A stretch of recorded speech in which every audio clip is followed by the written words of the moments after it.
Donald Trump জেনে হোক বা না জেনে হোক এমন একটা পলিসি বাজারে ইমপ্লিমেন্ট করতে চেয়েছিলেন, যেই পলিসি তার দেশেরই এখন রাজনীতিতে ব্যাকফায়ার করে গেছে। আমেরিকার বিপক্ষে এমন এক শক্তিশালী মহাজোট তৈরি হয়েছে যা রীতিমতো ডোনাল্ড ট্রাম্পের ঘুম উড়িয়ে দিতে বাধ্য।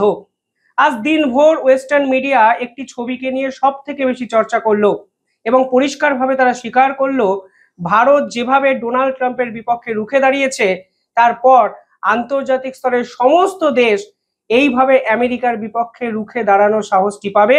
এবং ভারত যেভাবে পথ দেখালো আজকে এশিয়ায়, চীনে ঠিক একই রকম ভাবে একটি শক্তিশালী মহাজোট সেই পথই অনুসরণ করলো। আজকে কি নিয়ে এত আলোচনা হলো দিনভর, এই ভিডিওতে সেটাই আলোচনা করব। এবং ডোনাল্ড ট্রাম্প ফের একবার ভারতকে নিয়ে কিছু কথা বলেছেন, এই সব কিছুই জানাবো আজকের এই ভিডিওতে।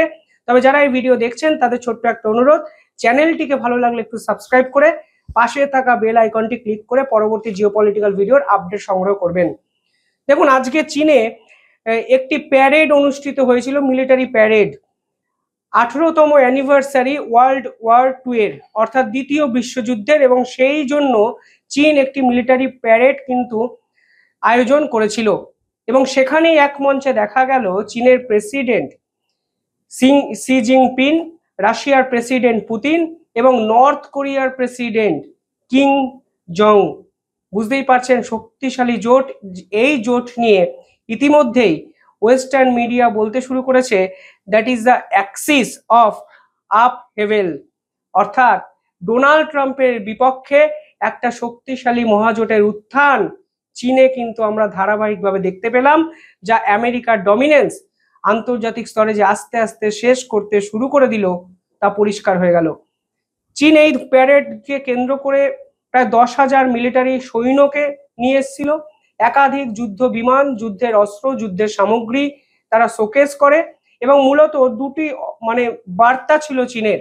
একটি হলো তারা চীনের নাগরিককে দেখাতে চাইছে যে চীনে তারা কতটা সুরক্ষিত, চীনের টেকনোলজি, চীনের মিলিটারি ঠিক কতটা শক্তিশালী। দ্বিতীয় বার্তাটা পরিষ্কার আমেরিকাকে, ডোনাল্ড ট্রাম্পকে, এবং পরিষ্কার বলে দেওয়া যে ডোনাল্ড ট্রাম্প যেরকম ডমিনেন্ট একটা ক্যারেক্টার তৈরি করেছেন নিজের, তার বিপক্ষে পাল্টা জোট চীন, ভারত, রাশিয়া এবং একত্রে বাকি সব দেশগুলো তৈরি করেছে। অর্থাৎ শুরু হয়ে যেতে পারে যুদ্ধ যে কোনো সময়। ডোনাল্ড ট্রাম্পের ডিপ্লোম্যাসি তাসের ঘরের মতো ভেঙে পড়তে পারে এবং সেই সময়টাই আসন্ন। পাশাপাশি এই মুহূর্তে চীন বার্তাও দিয়েছে, যেখানে তারা পিস এবং ওয়ার দুটো বিষয়কে কেন্দ্র করে একাধিক কথাবার্তা বলেছেন। এবং পার্টিকুলারলি এই জোট, এই প্যারেড ওয়েস্টার্ন পলিটিক্সের বিপক্ষে শক্তিশালী জনমত এই রকমই কিন্তু মনে করছেন বিশেষজ্ঞরা। অ্যাক্সিস অফ আপহেভেল, এই পুরো টার্মটির অর্থ কি? দেখুন, এই টার্মটির অর্থ বোঝার আগে এই টার্মটির গুরুত্বটা কি একটু বোঝানোর চেষ্টা করি।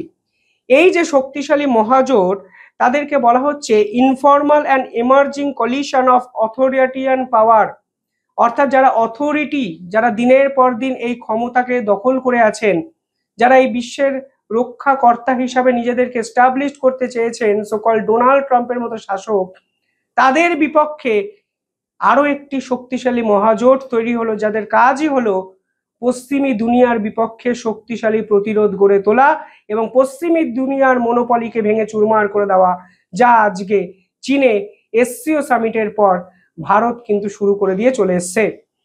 পাশাপাশি মাল্টিপোলার ওয়ার্ল্ড তৈরি করতে হবে, অর্থাৎ এই পৃথিবীতে একজনই শেষ কথা বলবে এরকম নয়।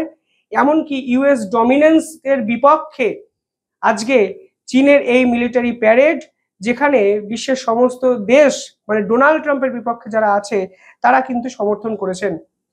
এই যে অ্যাক্সিস অফ আপহেভেল, এই টার্মটির প্রণেতা আমেরিকারই এক বিশেষজ্ঞ, তার নাম রিচার্ড ফর্টেন। তিনি ইউএস অ্যানালিস্ট। তিনি এপ্রিল 2024 এই কথাটি বলেছিলেন এবং বলেছিলেন ডোনাল্ড ট্রাম্পের বিপক্ষে শক্তিশালী জনমত কোনো না কোনো দিন তৈরি হবে এবং আমেরিকা কিন্তু চিরকাল এই শক্তিকে ধরে রাখতে পারবে না। এবং ডোনাল্ড ট্রাম্প কিন্তু ঠিক সেটাই করে দেখালেন। ফলে এই টার্মটি ফের একবার ফিরে এলো যখন চীনের প্রেসিডেন্ট সি জিনপিং, নর্থ কোরিয়ার প্রেসিডেন্ট কিম জং এবং রাশিয়ার প্রেসিডেন্ট পুতিন একই সঙ্গে হাত মেলালেন এবং আমেরিকাকে স্পষ্ট বার্তা দিলেন। এই জোটের অর্থ বা এই জোটের গোল অবজেক্টিভ কিছুটা এসসিও অবজেক্টিভের সমান। এসসিওতে মনে করুন চীন একটি প্রস্তাব দিয়েছিল যে বিশ্ব ব্যাংক এবং আইএমএফ এর মতো ব্যাংকগুলোকে পাশে সরিয়ে রেখে এসসিও ডেভেলপমেন্ট ব্যাংক তৈরি করা হোক, কারণ ব্যাংক তৈরি করা মানে পশ্চিমী দুনিয়ায় আমেরিকার ডমিনেন্স। ফলে এই পাল্টা ব্যাংক তৈরি করতে হবে। আজকে এই অ্যাক্সিস অফ আপহেভেলের অবজেক্টিভও কিন্তু সেটা আমেরিকার সব ধরাতক্তা যে সকল জায়গাগুলো আছে অর্থাৎ আইএমএফ, ওয়ার্ল্ড ব্যাংক, ন্যাটো প্রত্যেকের বিপক্ষে শক্তিশালী এক জোট তৈরি করতে হবে, যা আজকে চীন থেকে সরাসরি বার্তা এসছে। আপহেভেল কেন বলছে? আপহেভেল মানে হলো উত্থান, মিলিটারি কনফ্লিক্টস। এই মুহূর্তে দেখুন রাশিয়াকে কিন্তু স্যাংশন লাগিয়ে দিয়েছে রাশিয়ার উপরে আমেরিকা, কারণ ইউক্রেনের সঙ্গে যুদ্ধ তারা করছে। নর্থ কোরিয়ার উপর স্যাংশন লাগানো হয়েছে কারণ তারা মিলিটারি আগ্রাসন দেখিয়েছে, মিসাইল টেস্টিং করেছে, এর জন্য তাদের উপরও কিন্তু স্যাংশন লাগিয়ে দিয়েছে আমেরিকা। এবং চায়না কিন্তু সরাসরি আমেরিকার সঙ্গে লড়ছে, তা আপনারা অনেকেই জানেন। অর্থাৎ যতজন দেশ মানে যতজন রাষ্ট্রনায়ক বা যতগুলো দেশ আমেরিকার বিপক্ষে লড়ছে তাদেরকে একই ছাতার তলায় নিয়ে আসার প্রক্রিয়া এই এসসিও সামিটে কিন্তু শুরু হয়েছে, যার ফের একবার নিদর্শন আজকে চীনের এই প্যারেডের অনুষ্ঠানে আমরা দেখতে পেলাম। বেসিক্যালি এই জোটে কিন্তু ইরানও অত্যন্ত গুরুত্বপূর্ণ একটি পার্ট। আপনারা জানেন ইরানের উপরও কিন্তু স্যাংশন লাগানো হয়েছে আমেরিকার পক্ষ থেকে নিউক্লিয়ার ফ্যাসিলিটি টেস্টিং কে কেন্দ্র করে। ফলে সব মিলিয়ে আমেরিকা দেখুন প্রত্যেকটি দেশের সঙ্গে যেভাবে সংঘাতে জড়িয়ে পড়েছে, আজকের দিনে দাঁড়িয়ে একবিংশ শতকে সেই ধরনের অর্থোডক্স মেন্টালিটি বা পলিটিক্স যে চলে না সেটা বোঝানোর সময় এসছে। তা ভারত বুঝিয়েছে। আজকে ভারতের পর চীন, রাশিয়া, নর্থ কোরিয়া, ইরান একত্রে হয়ে কিন্তু আন্তর্জাতিক স্তরে বার্তাটা দিয়ে দিল। মেনলি এই অ্যাক্সিসের লক্ষ্যটা কি থাকবে? একে অপরকে সাপোর্ট করা, একে অপরকে সমর্থন করা এবং বিপদের দিনে পাশে দাঁড়ানো। না হলে আমেরিকার মতো শক্তিশালী প্রতিপক্ষের বিপক্ষে লড়া সম্ভব নয়। রাশিয়ার কথা যদি আপনারা দেখেন যে রাশিয়া মেনলি অয়েল সাপ্লাই করে, গ্যাস সাপ্লাই করে এবং এই দেশগুলোকে মিলিটারি সাপ্লাই করে। নর্থ কোরিয়া আপনারা জানেন রাশিয়া ইউক্রেন যুদ্ধে তো নর্থ কোরিয়া তাদের সেনাবাহিনীকে সরাসরি রাশিয়ায় পাঠিয়ে দিয়েছিল যুদ্ধের জন্য। ইরান তার ড্রোন দিনের পর দিন রাশিয়াকে দিচ্ছে ইউক্রেনের সঙ্গে যুদ্ধের জন্য। এবং চায়না পুরো জোটে ইকোনমিক লাইফলাইন হিসাবে কাজ করছে। অর্থাৎ অত্যন্ত স্পষ্ট প্ল্যানিং।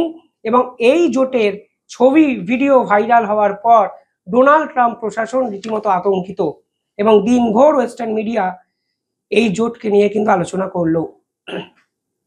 কালকে ডোনাল্ড ট্রাম্প তার ট্যারিফ নিয়ে ভারতের বিপক্ষে ফের কিছু কথাবার্তা বলেছেন, যা এই জোটের এই খবরের মধ্যেও কিন্তু অত্যন্ত প্রাসঙ্গিক। ডোনাল্ড ট্রাম্প হঠাৎ করে রিয়েলাইজ করেছেন যে ভারত এবং আমেরিকার সম্পর্ক দ্বিপাক্ষিক সম্পর্ক ছিলই না। ভারত এবং আমেরিকার সম্পর্ক ছিল নাকি একপাক্ষিক। এই পুরো সম্পর্কে ভারত শুধুমাত্র ফায়দা লুটেছে, আমেরিকার কিছু লাভ হয়নি। আজকে ডোনাল্ড ট্রাম্প এসে বলেছেন ভারত কিছু কিছু প্রোডাক্টের 200% ট্যারিফ নেয়, যেমন হার্লে ডেভিডসন গাড়ি কোম্পানি যারা ভারতে ব্যবসা করতে এসেছিল। কিন্তু ডোনাল্ড ট্রাম্প আসার পর ট্যারিফ চাপানোর পর ভারত কিন্তু ডোনাল্ড ট্রাম্পের এই আমেরিকার থেকে মুখ ফিরিয়ে নিয়েছে, যা আনএক্সপেক্টেড। অর্থাৎ ডোনাল্ড ট্রাম্প রিয়েলাইজ করছেন যে ভারত শুধুমাত্র এই সম্পর্ক থেকে সুবিধা নিয়ে গেছে, আমেরিকার কিছু লাভ হয়নি। যদি আমেরিকার লাভ না হয় তাহলে দিনের পর দিন ভারত মিলিটারি চুক্তিগুলো যেগুলো আমেরিকার সঙ্গে করেছে সেগুলো আজকের দিনে দাঁড়িয়ে সত্যি কি আমেরিকার কোনো লাভকে প্রকাশ করে না? প্রশ্ন তো ওঠে। দিনের পর দিন ইন্দো প্যাসিফিকে ভারত চায়নার এই ডমিনেন্সকে থামিয়ে দিয়েছিল শুধুমাত্র আমেরিকার সঙ্গে সম্পর্ক ভালো রাখার জন্য। আজকের দিনে দাঁড়িয়ে এটা কি সত্যি ম্যাটার করে না? শেষ 20 বছরের একটা সম্পর্ক, একটা সংঘাতের গল্প আমাদের সামনে উঠে আসেনি। কিন্তু ডোনাল্ড ট্রাম্পের শেষ 20 দিনের ইতিহাসটা দেখুন, আপনারা বুঝবেন কিভাবে ডোনাল্ড ট্রাম্প ভারতের সঙ্গে সম্পর্ক নষ্ট করেছেন এবং আজকের দিনে দাঁড়িয়ে তিনি মনে করছেন এই সম্পর্ক একপাক্ষিক ছিল, এই সম্পর্ক দ্বিপাক্ষিক ছিল না, কারণ ভারতের লাভ হয়েছে প্রত্যেক ক্ষেত্রে। আসলে ফ্রাস্ট্রেশনে এই কথাগুলো বলছেন। যদি দ্বিপাক্ষিক সম্পর্ক না থাকতো তাহলে আমেরিকা কালকে মার্কো রুবিও কেন ভারতকে স্ট্র্যাটেজিক পার্টনার হিসেবে ফের একবার দাগিয়ে দিলেন? কেন ইউএস এমবাসি বারবার ভারতকে বার্তা দিচ্ছে বন্ধুত্বের? কেন হ্যাশট্যাগ চালু করলো America, US India forward together for the people, এরকম কিছু একটা হ্যাশট্যাগ? ভারত যখন আমেরিকার কোনো আবেদনে সাড়া দিচ্ছে না, তখন ডোনাল্ড ট্রাম্প ফ্রাস্ট্রেশনে বলছেন একপাক্ষিক সম্পর্ক। আসলে তিনি আমেরিকার জনগণকে ভুল কথা বোঝানোর চেষ্টা করছেন ক্ষমতা বাঁচানোর জন্য। কারণ দেশের ভিতরে এবং বাইরে ডোনাল্ড ট্রাম্প যেরকম সমালোচনার মুখে পড়েছেন, তার ডোনাল্ড ট্রাম্পের রাজনৈতিক কেরিয়ারে এর আগে দেখা যায়নি। অর্থাৎ ভারত ডোনাল্ড ট্রাম্পের পাল্টা হিসাবে নিজেদেরকে শক্তিশালী মহাজোটের অন্যতম স্তম্ভ হিসাবে এস্টাবলিশ করেছে চীনে। আজকে চীন আরো জোরদার একটি প্রতিরোধ ক্ষমতা দেখিয়েছে আমেরিকার বিপক্ষে, এবং এরপরেই ডোনাল্ড ট্রাম্পের মাথা খারাপ হয়ে যাওয়ায় তিনি একপাক্ষিক, দ্বিপাক্ষিক, হার্লে ডেভিনসন 200% ট্যারিফ, এই সকল পাগলের প্রলাপ বকছেন। কমেন্টে জানাবেন আপনারা কিভাবে দেখছেন পুরো বিষয়টি। ধন্যবাদ।